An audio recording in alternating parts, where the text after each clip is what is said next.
कक्षा 12 में अध्ययन करने वाले हिंदी साहित्य के सभी विद्यार्थियों का पुनः एक बार आपके अपने इस YouTube चैनल साहित्य संगम में बहुत बहुत स्वागत है।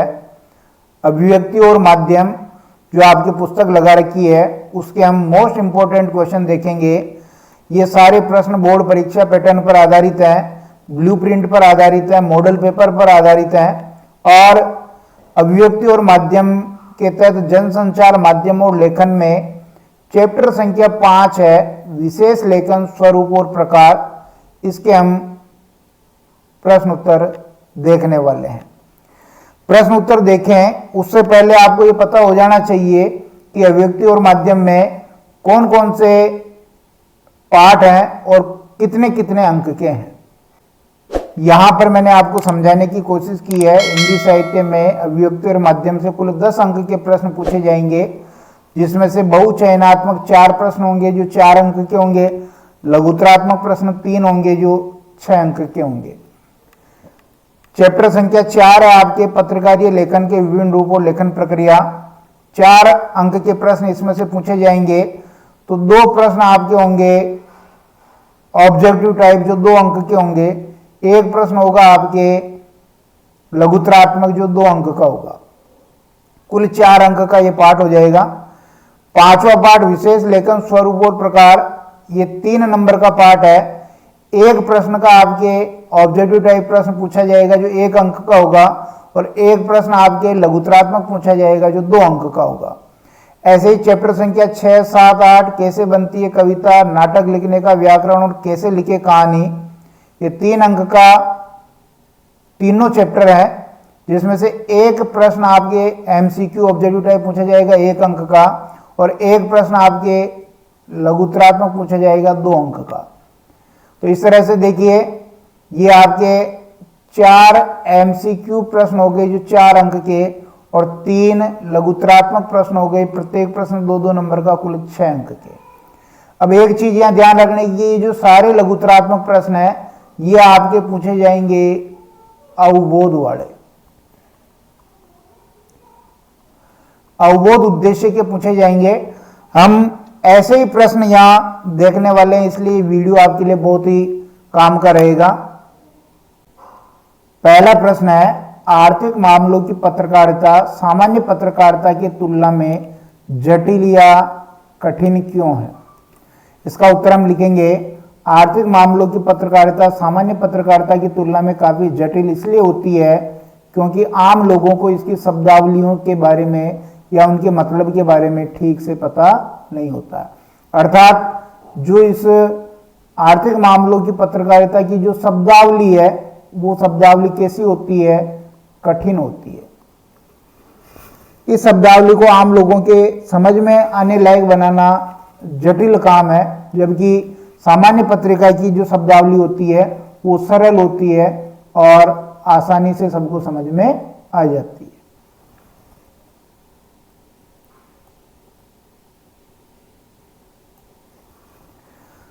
दूसरा प्रश्न कह रहा है कि विशेष लेखन क्या है। बहुत इंपॉर्टेंट प्रश्न है।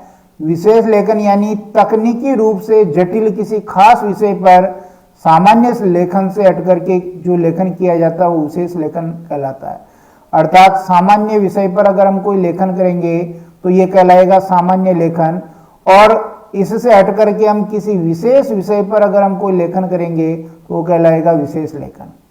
डेस्क किसे कहते हैं? समाचार पत्रों और पत्रिकाओं के अलावा टीवी और रेडियो चैनलों में विशेष लेखन के लिए अलग डेस्क होता है जिस पर काम करने वाले पत्रकारों का समूह समाचारों का संपादन करके उन्हें छापने योग्य बनाता है, वो जगह कहलाती है डेस्क। डेस्क का मतलब एक टेबल हो गया, एक स्थान हो गया। खबरें कितनी तरह की होती है? तो खबरें बहुत तरह की होती है। राजनीतिक खबरें, आर्थिक, अपराध, खेल, फिल्म, कृषि, कानून, विज्ञान या और किसी भी विषय से जुड़ी हुई खबरें हो सकती है।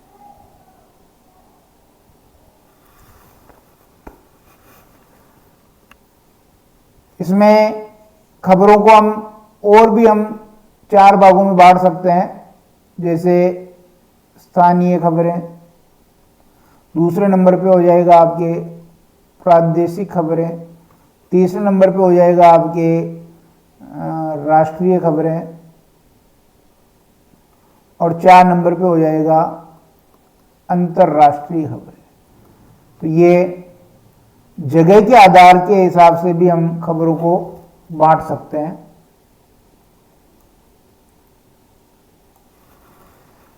5वां प्रश्न कह रहा है कि मीडिया की भाषा में बीट किसे कहते हैं? संवाददाताओं के बीच काम का विभाजन आमतौर पर उनकी दिलचस्पी और ज्ञान को ध्यान में रखते हुए किया जाता है। मीडिया की भाषा में इसे बीट कहते हैं। अर्थात जो संवाददाता की रुचि है, उसकी दिलचस्पी है, उसके हिसाब से उसको जो है कार्य सौंपा जाएगा, उसे काम दिया जाएगा, वो बीट कहलाती है। विशेष लेखन और सामान्य लेखन के बीच बुनियादी फर्क क्या है? विशेष लेखन और सामान्य लेखन के बीच बुनियादी फर्क तकनीकी शब्दावली का है। किसका है? तकनीकी शब्दावली। विशेष लेखन की तकनीकी शब्दावली थोड़ी जटिल होती है और सामान्य लेखन की तकनीकी शब्दावली होती नहीं है, वो सरल भाषा होती है, ये जटिल होती है, इसलिए इसको तकनीकी शब्दावली कहा। विशेष लेखन की भाषा और शैली कई मामलों में सामान्य लेखन से अलग होती है।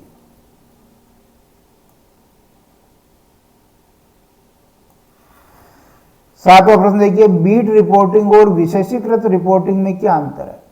बीट रिपोर्टिंग और विशेषीकृत रिपोर्टिंग में मुख्य अंतर यह है कि बीट रिपोर्टिंग के लिए संवाददाता को अपनी बीट से जुड़ी सामान्य खबरें अपनी जानकारी और दिलचस्पी के अनुसार लिखनी होती है, जबकि विशेषीकृत रिपोर्टिंग में सामान्य खबरों से आगे बढ़कर के उस विशेष क्षेत्र या विषय से जुड़ी घटनाओं, मुद्दों और समस्याओं का बारीकी से विश्लेषण कर पाठकों के लिए उसका अर्थ स्पष्ट करना होता है। तो ध्यान दीजिए, बीट रिपोर्टिंग में बीट की खबरें होगी और विशेषीकृत रिपोर्टिंग में सामान्य खबरों से आगे बढ़कर के जो विशेष क्षेत्र की घटनाओं की जो खबरें होगी वो होगी। मोस्ट इंपॉर्टेंट प्रश्न है ये, परीक्षा में 100% पूछा जा सकता है। पत्रकारीय विशेषज्ञता का क्या अर्थ है? पत्रकारीय विशेषज्ञता का अर्थ यह है कि व्यावसायिक रूप से प्रशिक्षित न होने के बावजूद उस विषय में जानकारी और अनुभव के आधार पर अपनी समझ को इस हद तक विकसित करना कि उस विषय या क्षेत्र में घटने वाली घटनाओं और मुद्दों की आप सहजता से व्याख्या कर सके और पाठकों के लिए उनके मायने स्पष्ट कर सके। कहने का मतलब यह है कि आपको कोई ट्रेनिंग नहीं दी गई है, आप अनुभव रखते हैं। क्या रखते हैं? अनुभव रखते हैं। आप क्या रखते हैं? ज्ञान रखते हैं किसी क्षेत्र का, वो कहलाती है पत्रकारीय विशेषज्ञता।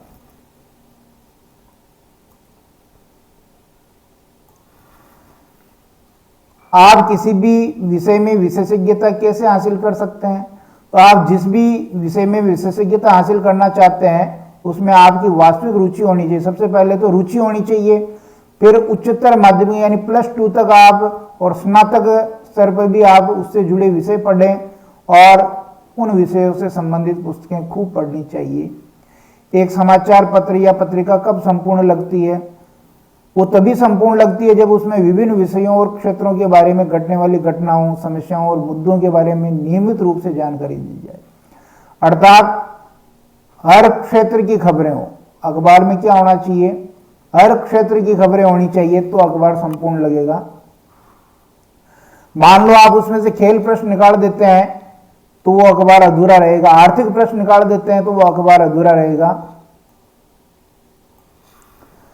फिर कह रहा है कि बीट रिपोर्टिंग किसे कहते हैं? एक रिपोर्टर को जो बीट मिली हुई है उससे जुड़ी सामान्य खबरें अपनी जानकारी और रुचि के अनुसार लिखना बीट रिपोर्टिंग कहलाता है। और खेल बीट किसे सौंपी जानी चाहिए? जिसको खेल के क्षेत्र में रुचि है, वो उसकी जानकारी रखता है, उसको खेल बीट मिलनी चाहिए।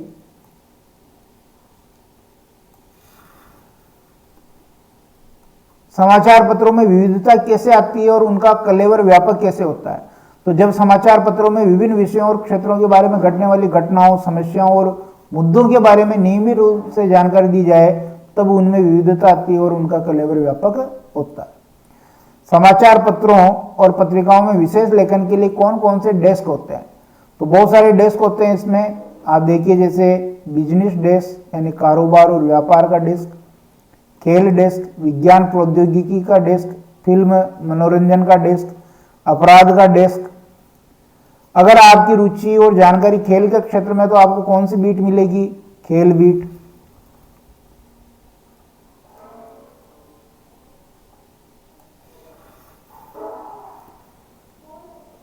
बिजनेस आर्थिक बीट किसे सौंपी जानी चाहिए? जिसको व्यापार और आर्थिक क्षेत्र में रुचि हो उसको ये बीट सौंपी जानी चाहिए। अगर आपकी दिलचस्पी और जानकारी के क्षेत्र आर्थिक या कारोबार का है तो आपको कौन सी बीट मिलेगी? बिजनेस बीट या आर्थिक बीट। पर्यावरण बीट किसे सौंपी जानी चाहिए? जिसे प्रकृति या पर्यावरण से प्यार है और वो इसके बारे में ज्यादा जानकारी रखते हैं, उनको ये पर्यावरण बीट सौंपी जानी चाहिए। अगर आपको प्रकृति या पर्यावरण से प्यार है तो आपको कौन सी बीट मिलेगी? पर्यावरण बीट।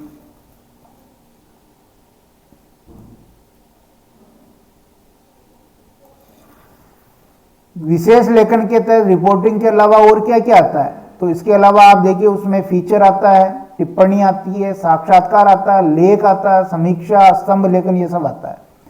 विशेषीकृत रिपोर्टिंग करने वाले रिपोर्टर को किसका दर्जा दिया जाता है? उसको हम विशेष संवाददाता का दर्जा देते हैं। और विशेष लेखन कौन कर सकता है? विशेष लेखन समाचार पत्र या पत्रिका में काम करने वाले पत्रकार से लेकर के फ्रीलांसर, ये फ्रीलांसर पत्रकार या लेखक सभी कर सकते हैं।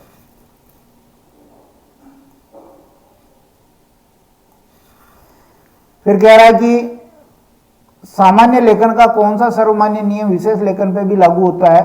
तो विशेष लेखन भी सामान्य लेखन की तरह सरल और समझ में आने वाली भाषा में लिखा जाना चाहिए। भाषा मतलब सरल और सहज हो। कारोबारी व्यापार से जुड़ी खबरों के 5 तकनीकी शब्द खूब है: तेजड़िया, मंदड़िया, मुद्रास्फीति, राजकोषीय घाटा, राजस्व घाटा, एफडीआई, आयात निर्यात, ब्याज दर, निवेश। पर्यावरण और मौसम से जुड़ी खबरों के लिए जो तकनीकी शब्द वो लिखिए: पश्चिमी हवाएं, आर्द्रता, ग्लोबल वार्मिंग, टॉक्सिक कचरा, ये सब उसके पर्यावरण वाले तकनीकी शब्द हैं। बीट से जुड़ा समाचार किस शैली में लिखा जाता है? ये भी उल्टा पिरामिड शैली में ही लिखा जाता है। न्यूज पैक किसे कहते हैं? किसी खबर से जोड़कर जब विशेष लेखन किया जाता है तो उसे न्यूज पैक कहते हैं।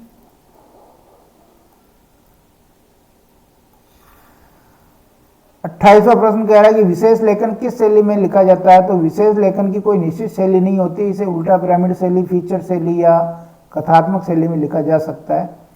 विशेष लेखन के क्षेत्र कौन कौन से हैं? अर्थ, व्यापार, खेल, विज्ञान प्रौद्योगिकी, कृषि, विदेश, रक्षा, पर्यावरण, शिक्षा, स्वास्थ्य, फिल्म, मनोरंजन, अपराध, सामाजिक मुद्दे, कानून, ये सब विशेष लेखन के क्षेत्र हैं। विशेष लेखन के लिहाज से आजकल समाचार पत्रों में किन विषयों को ज्यादा महत्व दिया जा रहा है? तो आप देखिए कि खेल को, कारोबार को, सिनेमा, मनोरंजन, फैशन, स्वास्थ्य, विज्ञान, पर्यावरण, शिक्षा, जीवन शैली और रहन सहन के तरीकों को ज्यादा महत्व दिया जा रहा है। विशेष लेखन के लिहाज से आजकल किन विषयों को प्राथमिकता दी जा रही है? रक्षा, विदेश नीति, राष्ट्रीय सुरक्षा, विधि यानी कानून, इनको प्राथमिकता दी जा रही है।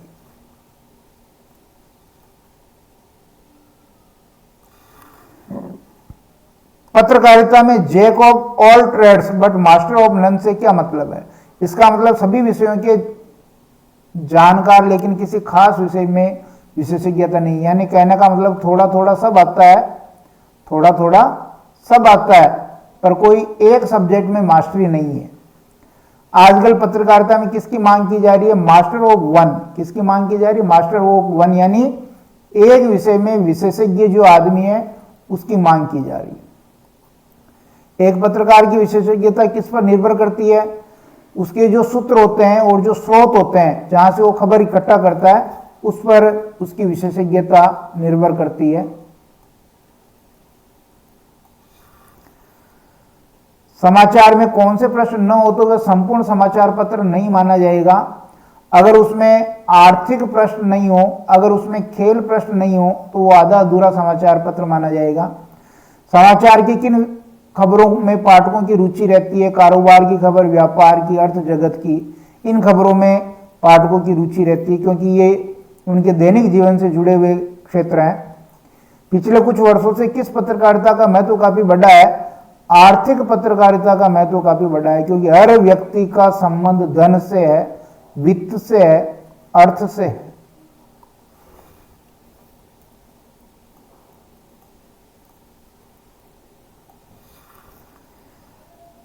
38वां प्रश्न का, कारोबार और अर्थ जगत से जुड़ी खबरें किस शैली में लिखी जाती है? ये उल्टा पिरामिड शैली में लिखी जाती है। खेल की खबर या रिपोर्ट किस शैली में लिखी जाती है? इसकी शुरुआत तो उल्टा पिरामिड शैली से होती है, लेकिन फिर ये आगे कथात्मक शैली में सेकंड पैराग्राफ से चली जाती है। सूचनाओं के स्रोत कौन कौन से हैं? इसमें देखिए आप, मंत्रालय के सूत्र, प्रेस कॉन्फ्रेंस और विज्ञप्तियां, साक्षात्कार, सर्वे और जांच समितियों की रिपोर्ट्स, उस क्षेत्र में सक्रिय संस्थाएं और व्यक्ति, इंटरनेट और दूसरे संचार के माध्यम, स्थायी अध्ययन प्रक्रिया, संबंधित विभागों और संगठनों से जुड़े व्यक्ति, ये सब सूचनाओं के स्रोत हैं। यहां से सूचना इकट्ठी करते हैं।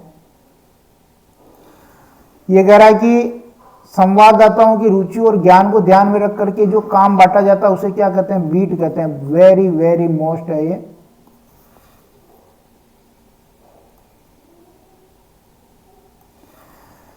जिस जगह पर पत्रकारों का समूह समाचारों का संपादन करके उन्हें छापने योग्य बनाता है वह क्या कहलाती है? डेस्क कहलाती है। ये भी बहुत इंपॉर्टेंट। सामान्य लेखन से हटकर किसी विशेष विषय पर किया गया लेखन क्या कहलाता है? ये विशेष लेखन कहलाता है। विशेषीकृत रिपोर्टिंग करने वाले रिपोर्टर क्या कहलाते थे? ये विशेष संवाददाता कहलाते हैं।